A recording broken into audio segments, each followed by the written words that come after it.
Oke, assalamualaikum warahmatullahi wabarakatuh. Di sini saya akan menerangkan materi MPLS tentang hak kewajiban siswa dan tata tertib di sekolah.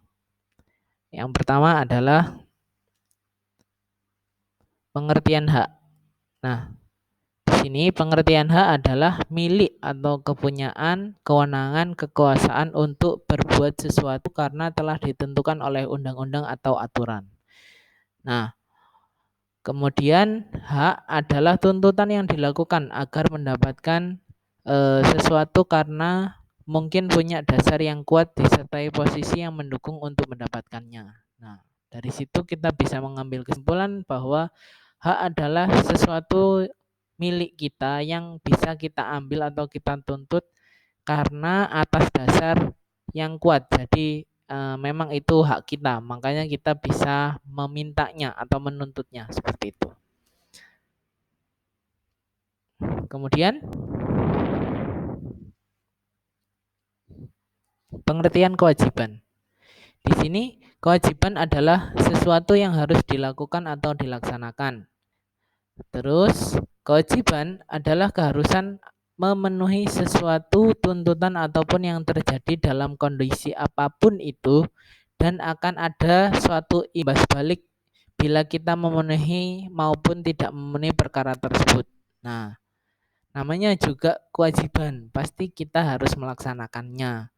Kalau kita melaksanakan kewajiban itu pasti akan ada imbalannya.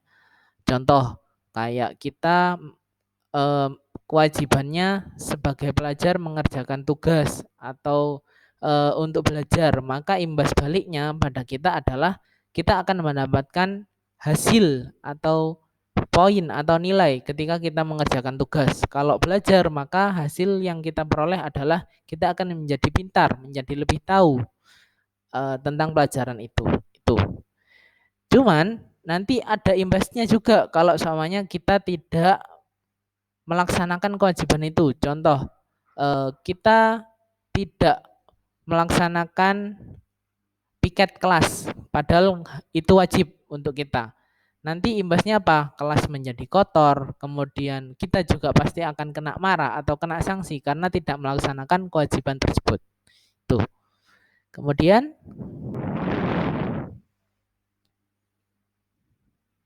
pengertian tata tertib di sekolah. Nah, tata tertib itu adalah kaidah, aturan, susunan atau cara menyusun sistem. Kemudian di sini untuk tata tertib sekolah sendiri ialah serangkaian peraturan dan nilai moral yang berlaku di lembaga sekolah guna menciptakan suasana belajar yang efektif. Nah, dalam pelaksanaannya, tata tertib sekolah dilengkapi dengan seperangkat sanksi atau hukuman yang dikenakan kepada pelanggar tata tertib tersebut. Nah,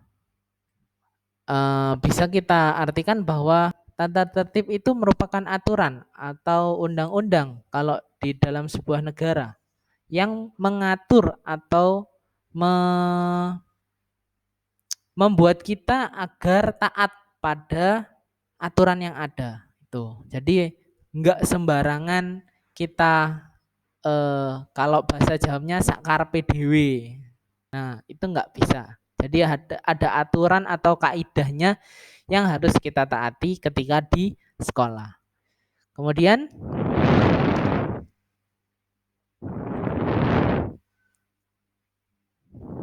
hak-hak siswa yang ada di sekolah meliputi yang pertama mengikuti proses pembelajaran di sekolah. Jadi kita berhak mengikuti proses pembelajaran yang ada di sekolah. Kemudian kita mendapatkan perlakuan yang sama dalam proses pembelajaran. Contoh, kelas lain materinya sudah sampai sini dan kita belum, maka kita bisa menuntut atau meminta hak itu kepada guru yang bersangkutan. Kemudian yang ketiga, meminjam dan menggunakan sarana di sekolah. Contoh, kita mau praktek, kita mau bikin sesuatu, itu bisa kita meminjam dan menggunakan sarana yang ada di sekolah karena sarana itu memang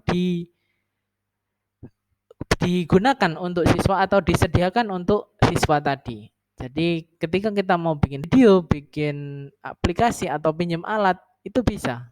Kita bisa menuntut hak itu. Cuman dengan ada aturannya.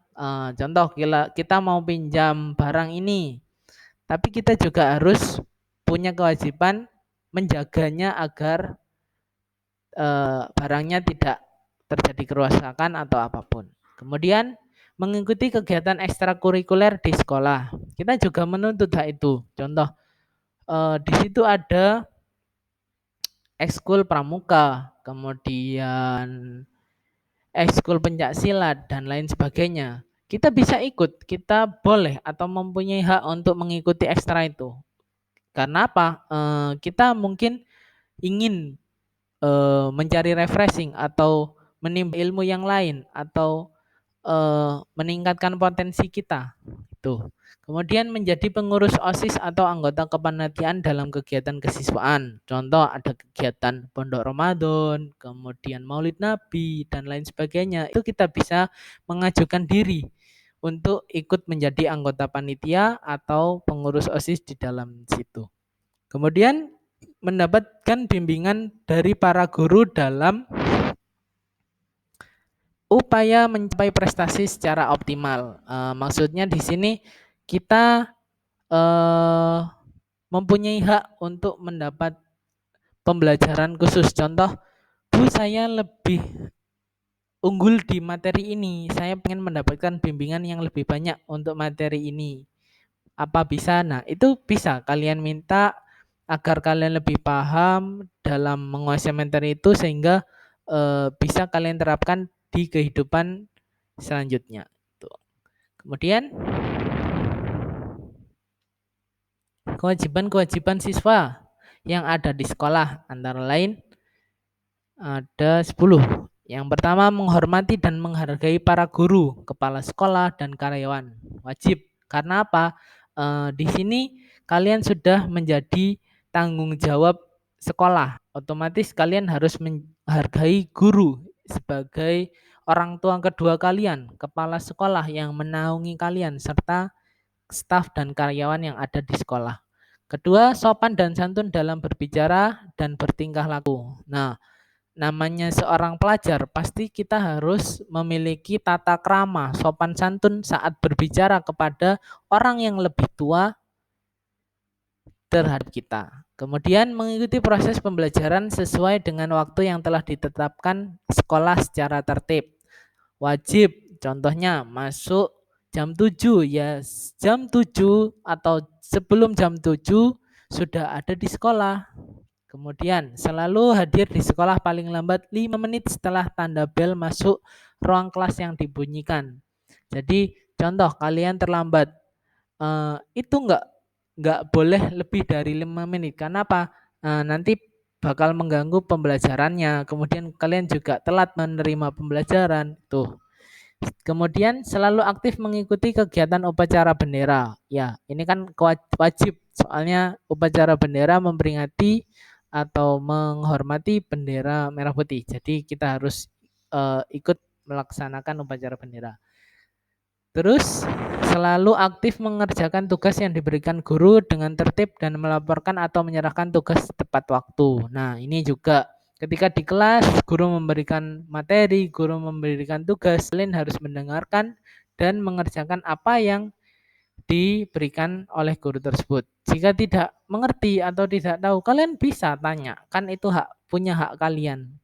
Bu, saya nggak tahu ini, Bu, saya kurang paham yang ini. Kalian bisa tanya itu. Kemudian berpakaian seragam sekolah sesuai kebutuhan yang telah ditetapkan sekolah. Contoh, hari Senin waktunya pakai putih abu-abu. Ya kalian harus taat.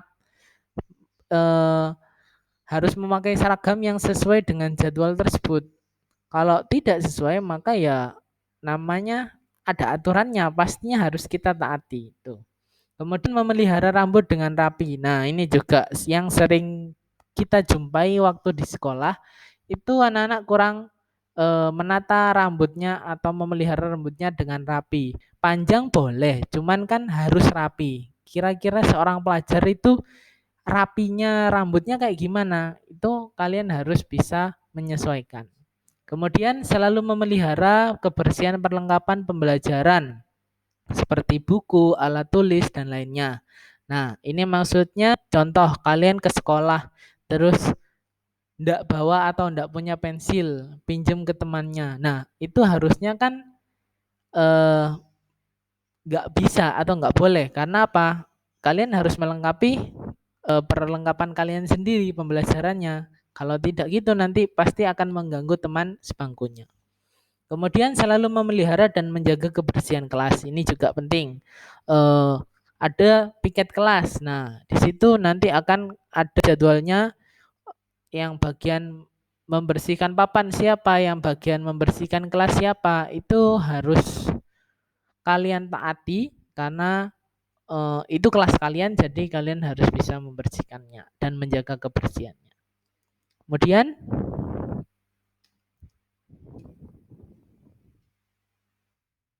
contoh tata tertib yang ada di sekolah. Ini larangan-larangannya seperti tidak boleh membawa atau menggunakan senjata api atau senjata tajam. Ya, karena apa? Kan seorang pelajar, jadi nggak mungkin atau nggak boleh bawa seperti itu. Kemudian tidak boleh mencuri atau merampas barang milik orang lain, karena kan bukan milik kita. Nah, kemudian membawa dan menggunakan minuman keras, ganja, narkoba, obat terlarang sejenisnya di sekolah. Nah, ini sangat tidak boleh atau sangat dilarang sekali. Kemudian membawa dan mengedarkan barang porno seperti buku, gambar, VCD dan lain-lain di sekolah. Itu juga karena nanti akan merusak pola pikir kita. Terus berkelahi atau terlibat perkelahian atau tawuran. Nah, itu juga. Terus tidak mengikuti kegiatan pembelajaran tanpa izin atau keterangan. Contohnya bolos, kemudian nggak ada izinnya, itu tidak boleh. Tidak mengikuti upacara tanpa izin atau keterangan. Nah, itu juga. Terus tidak mengikuti kegiatan evaluasi penilaian tanpa izin atau keterangan. Itu juga termasuk. Kemudian, nah, tidak menyerahkan tugas mata pelajaran. Ini juga tidak boleh. Nggak ngerjakan tugas. Nah, terus memakai pakaian seragam sekolah tidak sesuai dengan ketentuan.